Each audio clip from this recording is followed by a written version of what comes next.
Hi, good evening. Sorry that I've not posted in a while. I have recently moved house, and as I move towards retirement, I have downsized from 4 garages and a workshop to a standard double garage, and that has taken an enormous amount of my time up. But anyway, as we can see, I have my 1969 Norton Commando fastback on my lift in my garage. And the reason my Norton is on the lift is that, disappointingly to report, my T140 started to perform better than my Norton Commando, and those two 750s are black and white when it comes to performance. The Norton is far more responsive, it's far more directive going in and out of bends, and I clearly, through riding my T140, became aware that my Norton wasn't as perhaps as well as I'd thought it was. So there has been on occasions times when I've perhaps put a little bit too much oil into the engine and not allowing for the fact that she may have wet sumped and for the oil that had sumped to return into the oil tank, and it blows the excess into the bottom of the air filter. So you can see the air filter there in the bottom right hand corner of this picture. I removed her thinking perhaps she was running rich due to the fact that the air filter had been clogged with oil. And when I took the filter out, we'll take a closer look at that now. Whilst it's not an entirely clean filter, it's certainly not a bad filter. She's been all over Europe on this filter, and indeed that was where the filter was. And you can see there's a band there between my two thumbs that show where I'd overfilled with oil, and the oil overflow pipe had done its job and pushed it into the bottom of the filter. In fact, look, you can see it's wet there. So I took the plugs out, and on looking at the plugs, I'll show you those now. So those plugs are not wet black, they're crusty black, they're carbonated black. And I started to look at the carburetors, removed the carburetor top hats, and wanted to check my needles and the clip hadn't dropped, and actually what the groove was on the needle clip.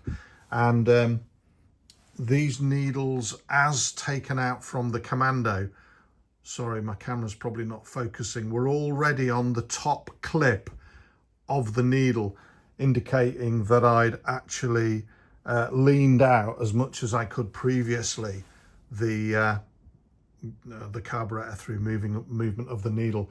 I also checked the air screw, and depending on who you listen to and what you read, it's between 1 1/4 and 1 1/2 turns out. That was actually correct and set, so it's a little bit puzzling. I've removed the choke circuit from the carburetor top hat. I've got some Amel blanking screws there, so we're going to run her without all of the choke assembly. I did use an endoscopic camera. I'm going to show you that now. It's a fantastic tool.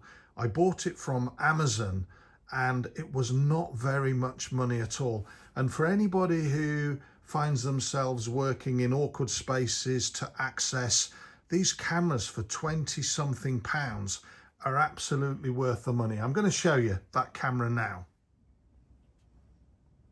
So I don't expect for 1 minute that the iPhone camera that I'm using will be able to pick up with clarity the screen, but if you can imagine looking down the bore of a carburetor, I'm hoping you can see that screen. I discovered that one of the chokes, the blades, the guillotine blade on these Mark I concentrics, was actually impeding the venturi by about 1/3. So that would only affect one pot, not both pots, and both pots are black.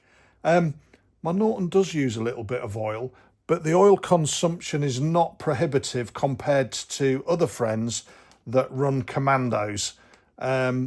So my friend Simon is coming around. We're going to check the timing on this. and we'll take it from there, and that will be part 2 of this video. The only thing I can think is that I have changed the exhausts. This is a 1969 Commando, actually late October, I think it was October the 26th, which actually is a 1970 Commando engine, in the respect that there's no distributor on the kidney shape timing side that you can see there. I had changed to pea shooters, and I'm wondering if the richness might be caused by exhaust change. For those that remember the very early Commandos, they had an exhaust that ran parallel and it was cigar shaped, and I've put pea shooters on, but I'd be hard pushed to explain to anybody or myself why perhaps the bike was running rich, because I'd changed the exhaust.